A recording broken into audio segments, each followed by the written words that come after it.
If it is anything that has shaped the character and identity of the Indian society and culture, it is diversity. Apart from the linguistic duality we mentioned earlier, the project of nation building had to confront geographical, social, religious, and cultural diversity that characterizes India. The founding fathers had wisely chosen to build a united nation while at the same time preserving this diversity. What constitutes Indian architecture then must also be seen in the context of her inherent diversity. This makes it futile to seek a common singular vocabulary of forms, which can immediately conjure up the images of Indianness. There are, however, a set of attitudes and relationships which the civilization has evolved over centuries and which remain constant while the forms with which they are expressed may change from region to region, from community to community, and from past to present. These are attitude to placemaking, relationship with nature, including with materials which nature provides, attitude to community life and urbanity, and probably the most important, continuity with the past. India has never rejected her past and her traditions as outdated. In India, architecture was always valued not by how the building looks, but by how it was conceived. The material elements always carried symbolic value.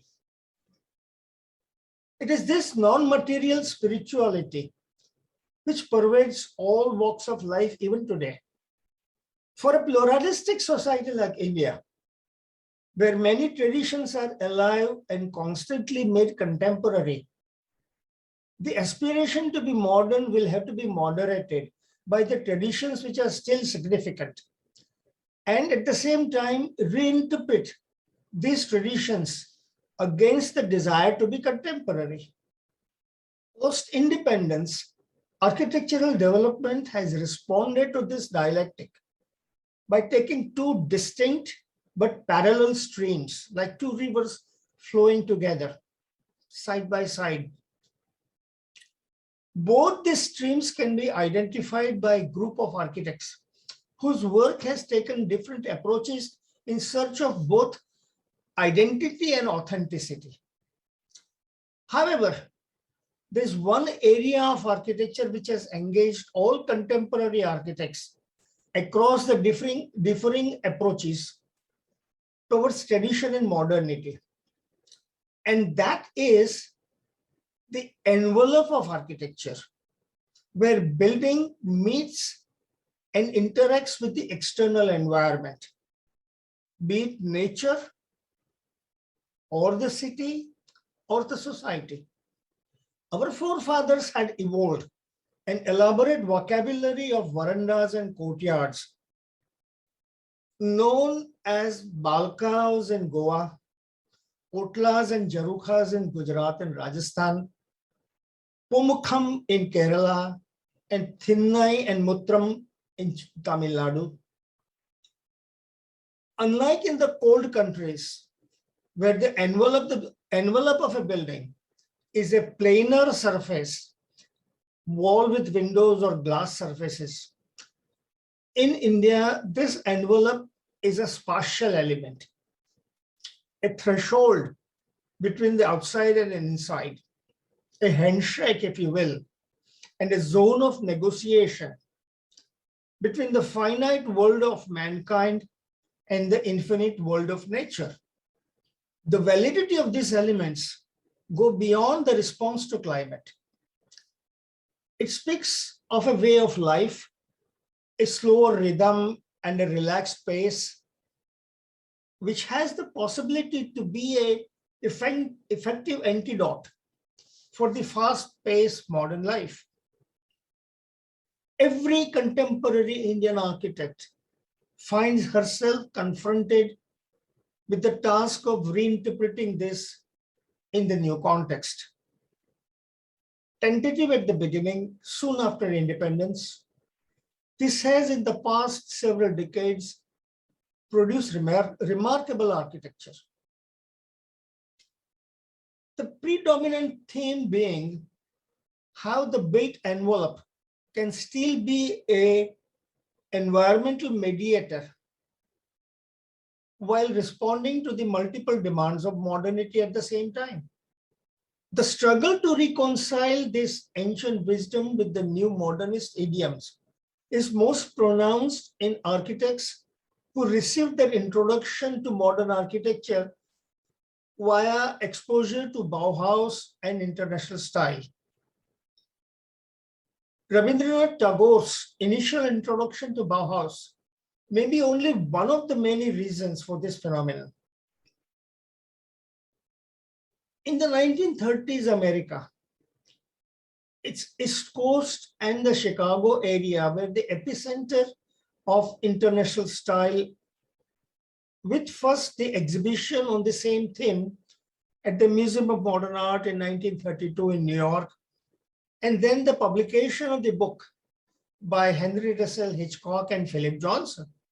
Gropius was already teaching at Harvard University, and so were other emigres such as Herbert Bayer, Laszlo Moholy-Nagy, Marcel Breuer, either at Harvard or at MIT next door. At the same time, thanks to the increasing availability of the print media, context and exchange of ideas between America, Europe, and the rest of the world continued. But here we must distinguish between the Bauhaus modernism and the international style. While the latter was increasingly focused on the universal visual language, the aesthetic modernity, the former, that is Bauhaus, still believed in the social goal of the modern movement. Well-designed, industrially manufactured goods for common people and low-cost housing. In other words, design as an all-encompassing way of being.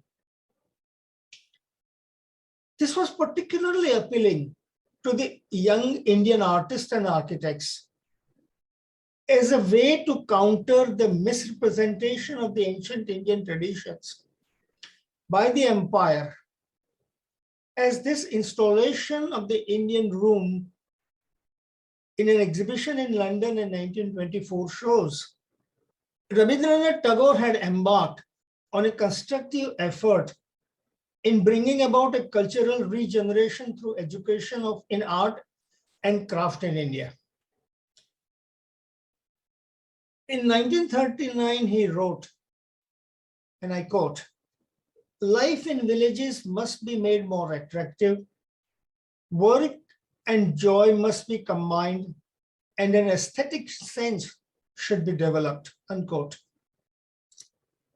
The only difference between this and the Bauhaus model was that while the latter had embraced modern technology and industrial production of consumer goods, Shantiniketan developed handicraft products made by hands. For example, it provided new designs to traditional leather craftsmen to produce leather products needed for the newly emerging middle class of independent India. A new sensibility was emerging, which invited and accepted new design ideas from the West and challenged the technology, economy, and the general cultural ethos of India to rise up to them. It was at this time in the early 1940s that two young architects, Habib Rahman from Calcutta and Achyut Kanvinde from Bombay, joined MIT and Harvard universities respectively to pursue their career in architecture. Both were proteges of Gropius. Gropius gave Rahman his first job after graduation in his firm. This was followed by work experience in New York. And then back in India, his practice consisted of working for the government of the state of West Bengal, the Public Works Department in Calcutta, and then later in the central government in Delhi, the Central Public Works Department. But that was fortuitous. The government was the biggest patron with a large number of civic projects. It is worth noting that Habib Rahman has been the only architect in the 70 plus years of independence working in this position as a government architect to have a large body of notable buildings in his portfolio that has won several awards and admiration from his peers. No government architects working in PWD has done that. His first project after returning from the US, a memorial to Mahatma Gandhi on the banks of Hooghly, Calcutta, signaled the approach he was to take for several years. A simple composition of vertical and horizontal elements, an elegant, slim, and elongated reinterpretation of the temple's shikhara, countered by a modern cantilever slab supported by a single column, speak of the economy of element and abstraction that he had imbibed from Gropius. The only jarring note is the little domical element on top of the shikhara, maybe an acknowledgement of the pressure to be Indian. The design of the campus of the Bengal Engineering College is Rahman's homage to Bauhaus, moderated only by the architecture of the envelope. The glass curtain wall is replaced by several different solutions on different facades. There are hole-in-the-wall windows which are framed by horizontal cornices running through the length of the facade, announcing the horizontal layering.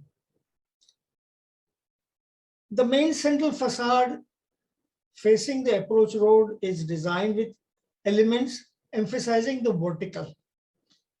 And the facade facing south have a deep spatial layer of verandas. It does seem that Rahman has been searching for some order, but not yet there. This has been a major challenge for most Indian architects, how to evolve an architectural language with coherent vocabulary and grammar to express the zone of negotiation between the habitable inside of the building and the natural environment outside. For Rahman, this resolution came in the design of Rabindra Bhavan in 1961 in New Delhi. It was built to mark the birth centenary of Rabindranath Tagore and is the home of three national academies: Lalit Kala, that is the plastic arts, Sangeet Natak, dance, drama, music, and Sahitya, literature, all three dear to Tagore. In addition to accommodating the administrative functions of these three academies, the program also called for an exhibition gallery and a theater. In plan, Rahman adheres to the strict functionalist doctrine of clear and perceptible expression of this program with three clearly articulated independent buildings connected with link elements. It is in the skin of the building that Rahman has found what he has been searching for. The central Y-shaped building, housing the administrative functions of all three academies, is provided with two continuous reinforced concrete sun shades, similar to traditional Indian stone chhajjas, over all these center-hung windows on all three facades. Rahman has reimagined this traditional element by providing two such shades across the windows. The lower shades are independent of the wall, supported by cantilever brackets at regular intervals corresponding to the window sashes. The overall effect is that of a gently curving plain wall with three dark strips along its length. The museum building is a pentagonal brick box raised above the ground floor, which is exposed with fine jalis made of the Delhi quartzite stone. Writing about this building, Habib Rahman has said that Rabindra Bhavan was the first building where I could free myself from the influence of Walter Gropius and Oscar Niemeyer. This building belonged to India. Here I used traditional Indian elements such as chajjas, jalis, and overhanging roofs. It was the first functional building to give me aesthetic satisfaction. While both Rahman and Kanvinde were greatly influenced by their respective encounter with Bauhaus in general and Walter Gropius in particular, Rahman's engagement was largely intuitive, while Kanvinde had a more intellectual relationship. This is evident in one of the earliest projects Kanvinde was able to realize soon after returning back to India. The Ahmedabad Textile Research Association building in Ahmedabad, Atira. In this building, Kanvinde interprets the core of Bauhaus philosophy of a common and universal visual language, transcending all cultural differences and rooted in the common human psychology, by organizing the program into three distinct functional blocks, not unlike Rahman's interpretation at Ravindra Bhavan. The main block of 3 floors raised above ground containing the laboratories, a low volume for pilot plant for testing new materials, and an auditorium.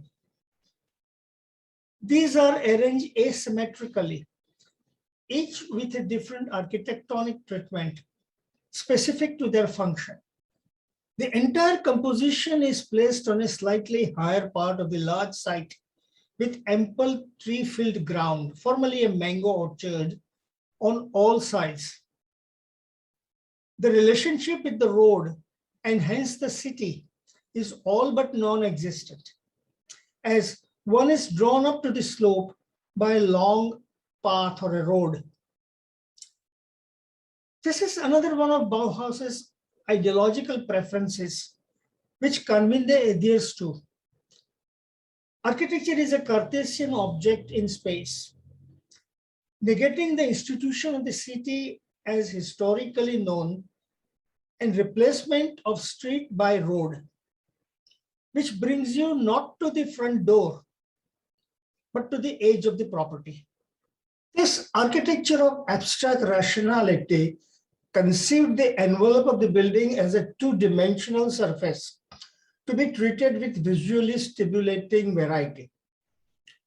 Color and visual composition played an important role in this, both in two-dimensional and in three-dimensional. Here again, Kanvinde falls back on the teachings of Gropius, who had advocated a science of design, a science of design. Kanvinde echoes these sentiments. Visual grammar is a very important root of architecture, and it cannot have its existence without it. It is this consideration that makes modern art universal in character, as it is based on human values. This grammar of art is accepted and understood by all countries of the world and has found a basis on which the expression of architecture of the world countries are shaping through a common language of vision. Our country cannot therefore be different to this science. But this literal adaptation of modernist doctrine of Bauhaus was not going to last long. And soon Kanvinde began to evolve his own vocabulary without abandoning his commitment to modernism. The design of Azad Bhavan, the headquarters of the Indian Council of Cultural Relations, built in 1955, is a marriage between the volumetric composition of Bauhaus, modern technology, and the abstracted version of Indian domes and canopies. But he was not looking for the Indianness by simply incorporating past motifs. The dedicated modernist in him was instead in search of a new modern language for the modern and confident India. Describing this inner turmoil, he writes, I was not content with the so-called modern style of architecture that I was practicing and was dominant at that time. Reflecting on my earlier experience, I had a feeling that I was surviving on earlier knowledge gained at Harvard, and that there was a sense of stagnation in my approach and a feeling of dissatisfaction. The design of the campus for the Indian Institute of Technology at Kanpur in 1963 provided an opportunity to explore a new direction. This project was a turning point in Kanvinde's career and shows that he was intellectually engaged with the prevalent ideas in the West about campus design in the context of the post-war modernism. The essential feature of this design is that it is structured by a network of multi-level movement element as a constant, leaving the academic elements free to change, grow, and spontaneously respond to new demands coming from the emerging knowledge economy. Departing from the prevalent practice of separate buildings for each academic department, such as languages, history, physics, etc., with their own classrooms, laboratories, and workshops, Kanvinde adopted a more functional organization of several clusters, each of all classrooms, all laboratories, all workshops, etc. The library as the shared resource occupies the central position as the identifying monumental marker. An all-weather elevated pedestrian walkway connects all these clusters as well as the library. This is an urban design innovation, but its true potential is not yet recognized or realized. Unlike the roads on the ground level, this elevated walkway has an architectural presence, a body, and thus has the potential to become an element of organization in its own right, an ordering element with its own order of geometry, independent of the elements of habitation, the buildings, which may then become autonomous elements with variable designs. At present, it is only a linking element between the clusters of building. Still, the fact that Kanvinde had intuitively arrived at a solution in his attempt to free himself from the Bauhaus and the international style is heartwarming. In the 1970s, Kanvinde was commissioned to design several buildings for the National Dairy Development Board, where he explored a new language with stunning effects, an ensemble of volumes of various sizes, interacting with sunlight and shades. The Dudhsagar Dairy Project in central Gujarat is a large mechanized dairy plant in central Gujarat with a hot and arid climate, but limited budget to be able to afford air conditioning. Kanvinde turned this limitation into a design opportunity by introducing vertical ventilation shafts, which gives the otherwise industrial building a dramatic silhouette and rhythm. Kanvinde realized the true potential of this language in the National Science Center in Delhi with a diverse program. He structured this diverse program by a grid of ventilation and light shaft. Unlike the dairy project, this time those shafts are placed in a particular order. Besides redefining the whole idea of the envelope of the building, this is an apt metaphor for the diversity of India held together by the overarching concept of citizenship. Charles Correa, like Rahman and Kanvinde before him, also received his formal education in architecture in the US, especially his postgraduate studies at MIT's in the mid-50s. However, unlike his two illustrious predecessors, he has been remarkably successful in sidestepping any overt influence of Bauhaus or international style, though both were still prevalent ideologies in the West at that time. Correa's professional trajectory shows that he was able to articulate his own understanding of modernity and traditions early on in his career. His return to India coincided with the initial years of the newly independent nation still struggling with attendant problems of development and modernization in the face of acute scarcity of resources.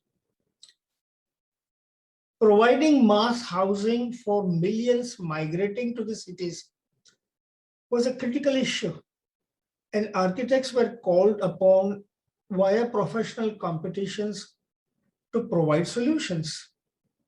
Korea's active engagement with and contribution to this critical issue of nation building is apparent from his work in this category, both built and unbuilt, which constitutes a large part of his portfolio. It's an impressive portfolio. Throughout his long career, he has been involved with the issue of habitat design at several levels. State-sponsored public housing for low and middle income families, high-income private houses, as well as developer-sponsored apartments, and finally, housing sponsored by institutions for their staff, the institutional housing. On the way, Correa was able to articulate a coherent language, a formal language of his own, the vocabulary of which constitutes parallel walls, open to sky courtyards, which are subtracted from the whole mass, the language of subtraction, variable floor levels, a space defining device, pergolas and facade walls to unify variable forms, and finally, the idea of a whole building as a tent. Korea's earliest attempt to marry modernity with an age-old urban housing typology became reality in this design for a prototype for urban housing, the tube house. The image of two long parallel walls, approximately 12 feet apart, and one or both shorter sides open, is embedded in the popular cultural memory. This is the basic unit of an urban cluster known as pole in Western India. It also has a small patio courtyard chalk close to the middle, which usually is the focal point of the house. Korea's innovation consists of elimination of all cross walls and replacing them for the differentiation of usable spaces through subtle changes in the floor levels. This modern idea of the open plan is also extended in section by covering the entire volume with a large tent-like roof, sloping down from the center with only an air vent to exhaust, the warm air, and part of the open patio to the sky. Korea has used this device successfully in many other projects. In the Gandhi Memorial Museum at Sabarmati in Ahmedabad, with a gridded plan form which can be added onto on the periphery or subtracted from in the middle, Korea has subtracted several units at various places, covering others with ceramic roof tiling, a roofing language very familiar in this part of the country. Only a few units housing the valuable display of Mahatma Gandhi's memorabilia are enclosed. The overall effect is that of a series of pavilions, chhatris in northern India, forming a large shamiana, a tent supported at regular places and open to all sides. Korea has thus brought a new meaning to the issue of envelope referred to earlier. The entire public space of this building is the zone of negotiation between human habitation and the natural environment. The architecture of subtraction found an innovative improvisation in Kanchenjunga project in Bombay. In this building of luxury apartments, Korea has subtracted substantial volumes from all four corners of what otherwise would be an extruded square urban structure. What was a room without a roof in the Gandhi ashram at Ahmedabad becomes the room without walls, in the process providing an innovative solution to the critical problem of providing a zone of negotiation between man and nature for the high-rise living. The old bungalows solved this problem by wrapping the protective layer of verandas around the main living areas, and thus providing the occupant with two lines of defense against the elements. For high-rise living, this called for a new interpretation. Korea has not only provided a modern solution to high-rise living to India's urban landscape, but also in the process given a contemporaneous form to a living and beloved tradition. That Korea has been concerned about the envelope, while modernizing architecture in India is evident in its innovative ways of using the element of pergola as an important part of its formal vocabulary. Korea has turned this pragmatic device into a compositional element of design. Apart from being a sunshade, Korea has explored this element variously for defining the spatial boundary, as in the ECIL office complex, Hyderabad, and at Kala Academy in Goa, or to complete an otherwise fragmented built form, as in the Parekh House in Ahmedabad. In all the above cases, the pergola sits on top of the building, but by its architecture hints at a virtual envelope by dropping an invisible plane down on all sides. Because of the age, you can imagine the volume of the entire building. But there is an ambiguity here. It is an envelope that is penetrated profusely by the outside natural environment from all sides.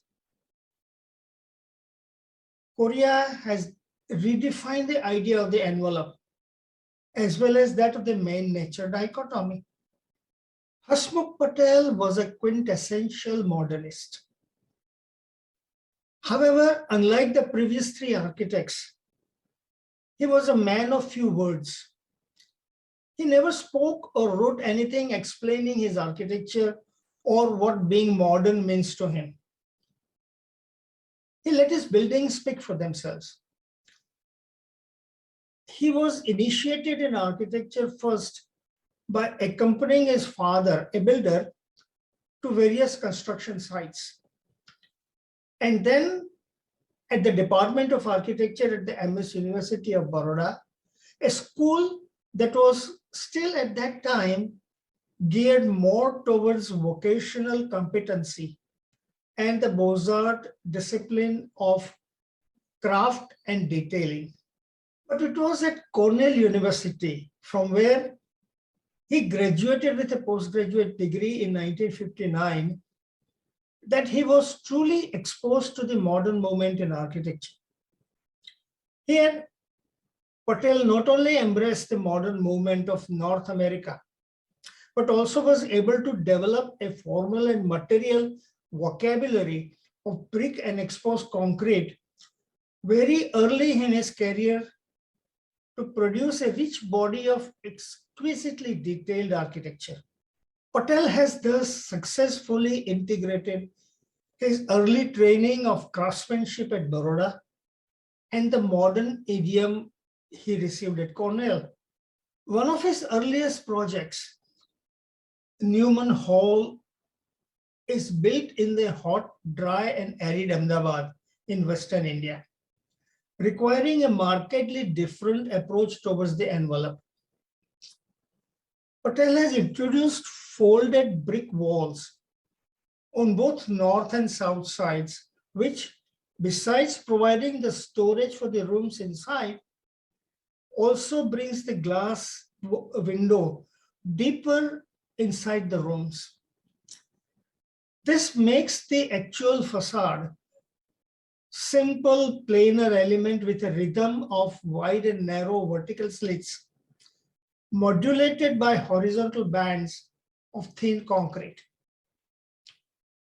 This simple, direct solution replaces the prevailing practice of projecting lintel out as a 1 meter wide shade to protect the windows, which actually do not do anything. Known as chajjas, these have never been a satisfactory solution. They do not protect the windows either from rain or from hot sun rays. Not being an articulate public communicator, either in spoken or written words, Patel talked about his buildings to his potential clients or occasionally to colleagues and students only in terms of their utilitarian values as the most appropriate solution to the problems at hand. This created an erroneous impression in his professional circle that his architecture did not go beyond the pragmatic, and he was often not taken seriously by the professional establishment. But a closer look at his work does show an overarching order in all his buildings, which transcend the utilitarian. This is all too apparent in the choices he has made, not only in the spatial configuration, but also in the choices of elements, material, and the high quality of construction. Though all buildings of Hashmook Patel demonstrate his demand for high quality construction, none more so than the Dena building in Ahmedabad, built in 1974. Exquisitely detailed in exposed concrete, this temple of corporate commercial India presents itself as a dignified institution. With its skillfully composed front and a forecourt with a few shaded trees, it has become a significant landmark in otherwise crowded city. The main retail banking functions open to the public is approached from the front forecourt. But this entry to the banking hall is not direct. It is through an innovative spatial layer of a porch made by three tapering concrete walls. This provides an extended spatial and temporal threshold between the urban forecourt and the public hall inside. The middle level, dedicated to the civic gatherings with an auditorium, is reached by the grand ceremonial stair directly from the forecourt.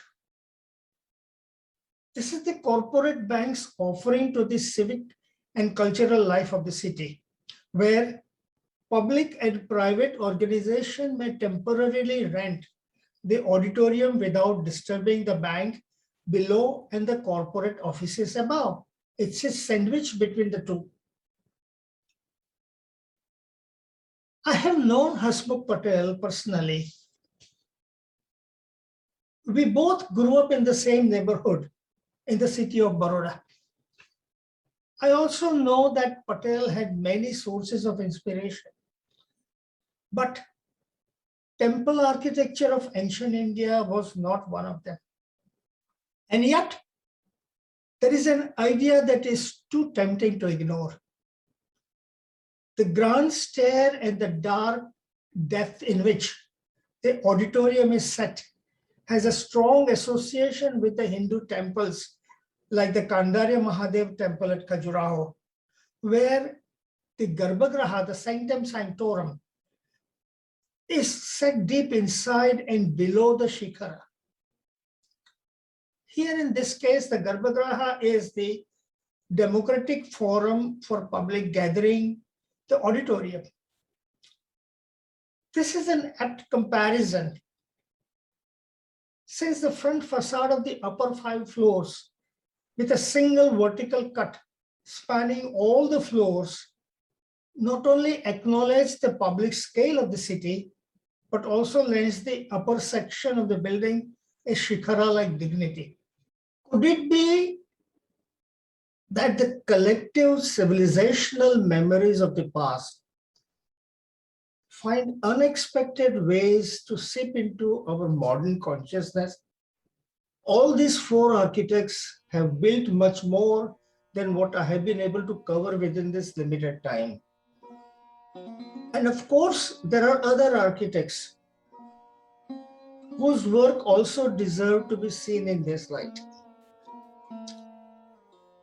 This has been only a representative selection to make a point that architecture as a cultural construct has an undeniable role as the representation of the prevailing idea. In this case, it's the idea of India. All these 4 architects, having been initiated into Bauhaus and the European and North American modern movement in architecture, have, through their architecture, imagined India that has embraced this global modernity and at the same time successfully challenged the past and the traditional practices to rise up to the task of being contemporaneous. It is demonstrated by their innovative response to the envelope of architecture, but it is not limited to that. In the process, they have produced architecture that is quintessentially Indian and yet global.